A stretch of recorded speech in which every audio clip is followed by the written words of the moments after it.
Bersyukur kepada Tuhan di mana pada hari ini kita masih diberikan kesempatan dan kekuatan oleh Tuhan untuk kita bersama-sama mendengarkan firman Tuhan pada pagi hari ini. Sebelum kita mendengarkan firman Tuhan, mari kita sama-sama kita berdoa. Mari kita berdoa. Dalam nama Tuhan Yesus kami berdoa. Tuhan, terima kasih Tuhan Yesus atas semua kebaikan dan penyertaan dalam kehidupan kami yang begitu luar biasa. Di mana Engkau masih memberikan kami kesempatan pada pagi hari ini Tuhan Yesus untuk kami bersama-sama mendengarkan firman Tuhan pada kesempatan ini. Tuhan, kiranya Engkau pakai kami semua Tuhan Yesus, terkhususnya untuk hamba-Mu pada pagi hari ini yang akan menyampaikan firman-Mu. Kiranya Engkau pakai hamba Tuhan Yesus. Tuhan, kami sambut firman-Mu dengan penuh ucapan syukur. Haleluya. Amin. Kita akan sama-sama mendengarkan firman Tuhan pada hari ini. Firman Tuhan kita terambil dari kitab Mazmur pasal yang ke-28 ayat 6 sampai ayat yang ke-9. Dari kitab Mazmur pasal 28 ayat 6 sampai ayat yang ke-9. Firman Tuhan pada kesempatan pagi hari ini diberi judul Bersandar kepada Tuhan. Bersandar kepada Tuhan. Mendengar kata bersandar memang sudah tidak asing lagi untuk kita. Kita sering melakukan yang namanya bersandar. Ketika kita dalam keadaan lelah, ketika kita dalam keadaan letih lesu, pada saat kita melakukan pekerjaan, tentunya kita akan mencari tempat untuk kita bersandar. Kita akan mencari tempat untuk kita beristirahat. Ini yang sering terjadi ketika kita mendengar kata bersandar. Namun pada pagi hari ini kita akan sama-sama belajar dalam kitab Mazmur pasal 28 ayat 6 sampai ayat yang ke-9 ini. Apa arti dari kata bersandar kepada Tuhan? Bapak Ibu saudara-saudari yang terkasih dalam Tuhan, saya yakin dan percaya pada hari ini kita semua yang hadir pada hari ini adalah orang yang benar-benar menaruh kepercayaan kita kepada Tuhan. Adalah orang-orang yang benar-benar menaruh seluruh harapan kita kepada Tuhan. Orang-orang yang selalu mengandalkan Tuhan di dalam kehidupannya. Pada kesempatan kali ini, kita akan melihat bagaimana orang yang percaya kepada Tuhan itu bersandar kepada Tuhan. Kita akan lihat bagian yang pertama. Bagaimana orang yang bersandar kepada Tuhan. Kita lihat dalam ayat yang ke-6. Terpujilah Tuhan karena Ia telah mendengar suara permohonanku. Hal yang pertama yang bisa menjadi pengajaran untuk kita adalah orang yang bersandar kepada Tuhan adalah orang yang selalu memohon kepada Tuhan. Dalam kitab Mazmur pasal yang 28 ayat yang ke-6, kalau kita lihat dalam ayat yang ke-6 bagian terakhir mengatakan permohonan. Permohonan di sini bisa diartikan sebagai seruan doa.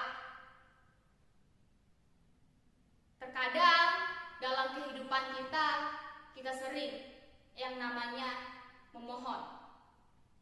Kita sering melontarkan yang katanya memohon. Contoh, seorang anak ketika ia ingin sesuatu, dia pasti memohon kepada orang tuanya.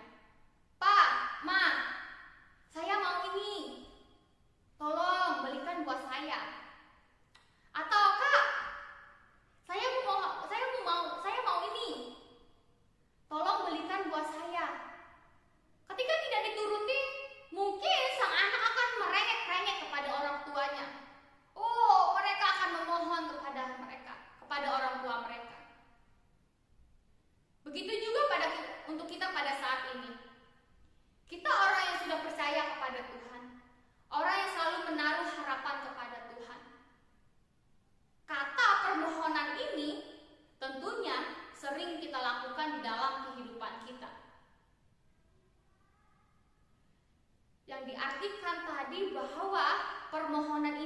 artikan sebagai doa.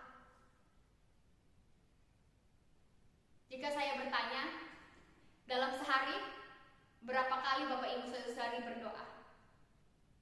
Ataukah hanya berdoa ketika makan? Itu sangat tidak mungkin.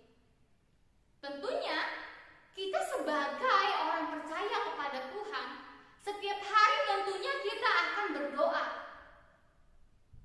Kita akan menaikkan permohonan kita kepada Tuhan. Karena apa?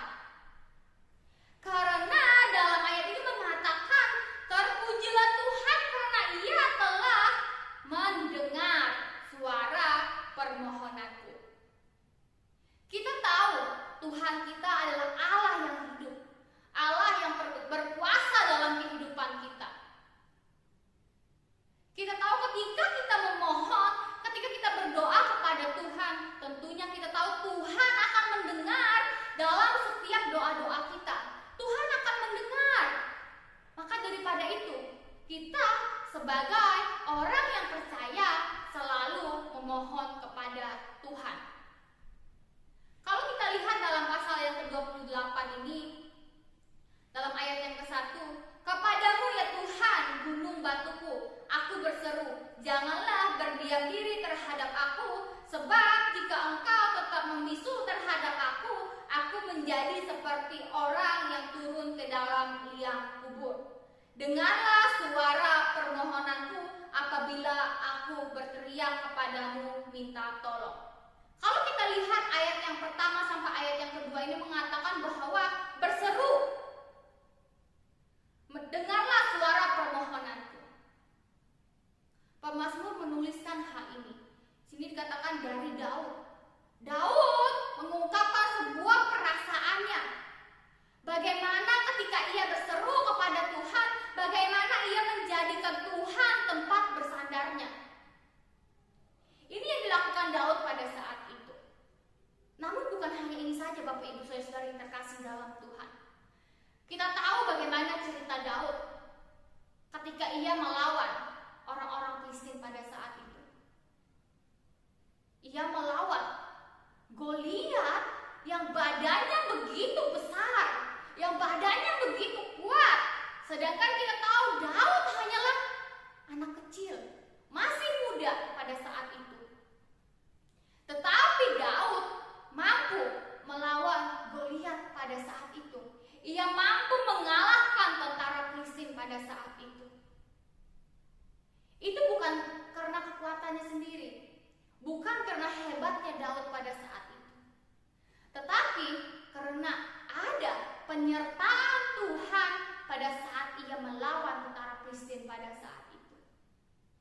Tentunya pada saat itu Daud memohon kepada Tuhan.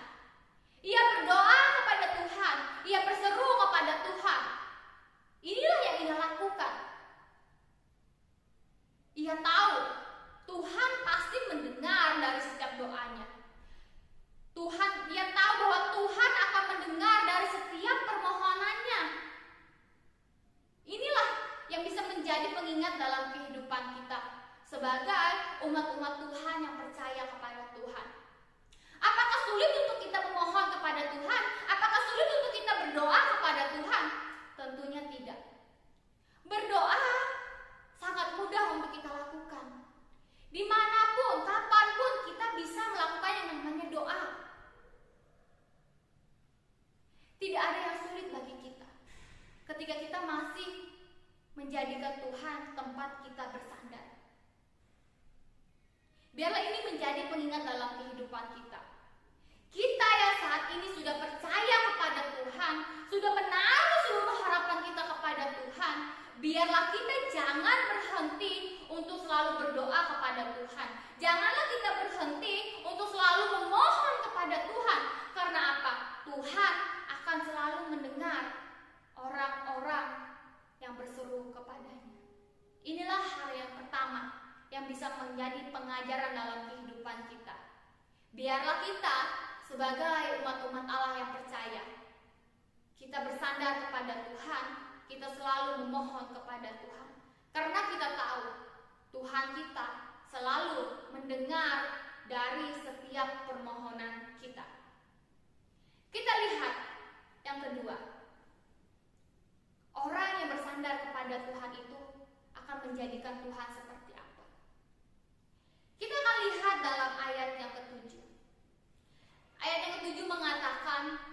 Tuhan adalah kekuatanku. Kita garis bawahi. Tuhan adalah kekuatanku dan perisaiku. Kepadanya hatiku percaya, aku tertolong, sebab itu beria-ria hatiku, dan dengan nyanyian aku bersyukur kepadanya. Hal yang kedua adalah orang yang bersandar kepada Tuhan akan menjadikan Tuhan sebagai perisai. Kita tahu ya Bapak Ibu Saudara yang terkasih dalam Tuhan, perisai ini di mana perisai ini digunakan untuk orang berperang. Ketika orang berperang ada yang namanya perisai. Perisai itu digunakan di sini. Ketika ada musuh, mereka akan melindungi diri mereka dengan perisai. Dalam ayat yang ke-7 ini, perisai ini diartikan bahwa akan menjadikan Tuhan sebagai pelindung. Tentunya dalam kehidupan kita, dalam dunia ini kita tidak hidup sendiri. Masih ada keluarga, sanak saudara kita masih banyak, teman-teman kita masih banyak. Kita mengambil contoh hal kecil. Sang anak, seorang anak ketika dia membutuhkan pertolongan, ketika ia dalam keadaan yang tidak baik-baik saja, kemana anak berlari? Kemana tempat anak berlindung? Tentunya seorang anak akan berlindung kepada orang tua. Kenapa mereka berlindung kepada orang tua? Karena mereka dekat dengan orang tua. Mereka dekat dengan keluarga. Mereka sadar orang tua mereka, keluarga mereka mampu menolong mereka. Yang menjadi pertanyaannya adalah, bisakah kita menjadikan Tuhan sebagai pelindung kita? Tentunya bisa ya. Kita pasti bisa menjadikan Tuhan sebagai pelindung kita. Karena kita tahu kekuatan Tuhan seperti apa. Biarlah melalui hal ini kita diingatkan, orang yang percaya kepada Tuhan, orang yang menaruh harapan kepada Tuhan akan menjadikan Tuhan sebagai kekuatannya, akan menjadikan Tuhan sebagai pelindung di dalam kehidupannya. Biarlah ini yang bisa menjadi pengajar dalam kehidupan kita. Orang percaya, orang yang bersandar kepada Tuhan akan menjadikan Tuhan sebagai pelindungnya. Hal yang ketiga yang bisa menjadi pengajar untuk kita adalah, kita lihat dalam ayat yang ke-8. Ayat yang ke-8 mengatakan, Tuhan adalah kekuatan umatnya dan benteng keselamatan bagi orang yang diurapinya. Ayat 8 mengatakan, Tuhan adalah kekuatan umatnya. Tuhan adalah kekuatan kita pada saat ini. Tuhan adalah kekuatan umat-umatnya yang percaya kepada Tuhan. Tuhan adalah kekuatan bagi orang-orang yang bersandar kepada Tuhan. Orang yang bersandar kepada Tuhan akan menjadikan Tuhan sebagai kekuatannya. Seringkali kita sebagai manusia, kita sering mengandalkan kekuatan kita sendiri. Kita sering menggunakan logika kita. Kita sering menggunakan perasaan kita sendiri. Oh, saya kuat. Saya mampu menanggung beban ini. Saya bisa berpikir. Saya cerdas. Saya punya segalanya. Saya tidak perlu Tuhan. Karena apa? Saya mampu. Saya punya segalanya. Saya kuat. Saya hebat. Ini yang sering terjadi kepada manusia. Sering menggunakan kekuatan mereka untuk melakukan segala hal. Namun, jika kita berpikir, apalah arti manusia di mata Tuhan? Tetapi, kita sebagai manusia seringkali tidak sadar bahwa kehidupan yang kita jalani saat ini adalah kehidupan yang diizinkan oleh Tuhan. Jika Tuhan tidak mengizinkan kita, Tuhan tidak akan memberikan pelindungan kepada kita. Tuhan tidak akan memberikan kekuatan kepada kita. Inilah yang terjadi dalam kehidupan manusia. Sering mengandalkan kekuatannya sendiri, sering mengandalkan pikirannya sendiri, sering mengandalkan perasaannya sendiri untuk menjalani semua kehidupan ini. Tetapi kita, orang-orang yang percaya, orang-orang yang menaruh harapan kita kepada Tuhan, akan menjadikan Tuhan sebagai kekuatan. Inilah yang bisa menjadi suatu pengingat dalam kehidupan kita. Kita dalam dunia ini tidak ada artinya jika tidak ada Tuhan yang memberikan kekuatan dalam kehidupan kita. Ketika kita dalam keadaan lemah, banyak beban dalam kehidupan kita, kita merasa, Tuhan, saya sudah tidak mampu lagi. Tuhan, saya sudah tidak sanggup lagi menjalani kehidupan ini. Orang yang percaya akan memohon kepada Tuhan, memohon kekuatan, memohon perlindungan kepada Tuhan. Itulah orang yang percaya kepada Tuhan. Tapi orang yang tidak percaya kepada Tuhan, sedikit pun tidak akan pernah mengandalkan Tuhan. Mereka akan mengandal logika mereka, akan mengandal kekuatan mereka sendiri. Biarlah melalui ketiga hal ini, di mana orang yang bersandar kepada Tuhan akan selalu memohon kepada Tuhan, akan menjadikan Tuhan sebagai pelindung, akan menjadikan Tuhan sebagai kekuatan. Biarlah ketiga hal ini bisa menjadi pengingat dalam kehidupan kita. Kita butuh Tuhan. Kita butuh kekuatan daripada Tuhan. Kita butuh perlindungan daripada Tuhan. Jadi, sebagai umat-umat Allah, tetaplah bersandar kepada Tuhan. Karena kehidupan kita selalu diatur oleh Tuhan. Amin. Kita akan sama-sama berdoa. Kita akan tutup ibadah kita pada pagi hari ini. Biarlah firman Tuhan yang ditaburkan bisa menjadi berkat di dalam kehidupan kita. Mari kita sama-sama kita berdoa. Di dalam nama Tuhan Yesus kami berdoa. Tuhan, terima kasih Tuhan Yesus atas kesempatan yang begitu luar biasa dalam kehidupan kami Tuhan. Di mana pada hari ini Tuhan Yesus Engkau mengizinkan kami untuk kami bisa berkumpul di sini Tuhan Yesus. Untuk kami bisa sama-sama memuji dan memuliakan nama-Mu, dan kami telah mendengarkan firman. Tuhan, selalu ingatkanlah kami. Tegurlah kami jika kami melakukan sebuah pelanggaran dalam kehidupan kami Tuhan. Ketika kami mengandalkan kekuatan kami, ketika kami mengandalkan pikiran kami, ketika kami mengandalkan perasaan kami Tuhan Yesus, tolong Engkau ingatkan kami. Biarlah kami sebagai orang-orang yang percaya, sebagai orang-orang yang selalu menaruh harapan kami kepada Engkau, kami selalu bersandar kepadamu ya Tuhan. Kami selalu memohon kepadamu, kami selalu menjadikan Engkau sebagai pelindung kami menjadikan Engkau sebagai kekuatan kami. Tolong kami ya Tuhan, biarlah Engkau yang selalu memimpin, biarlah Engkau yang selalu menyertai kami. Terima kasih Tuhan Yesus. Haleluya.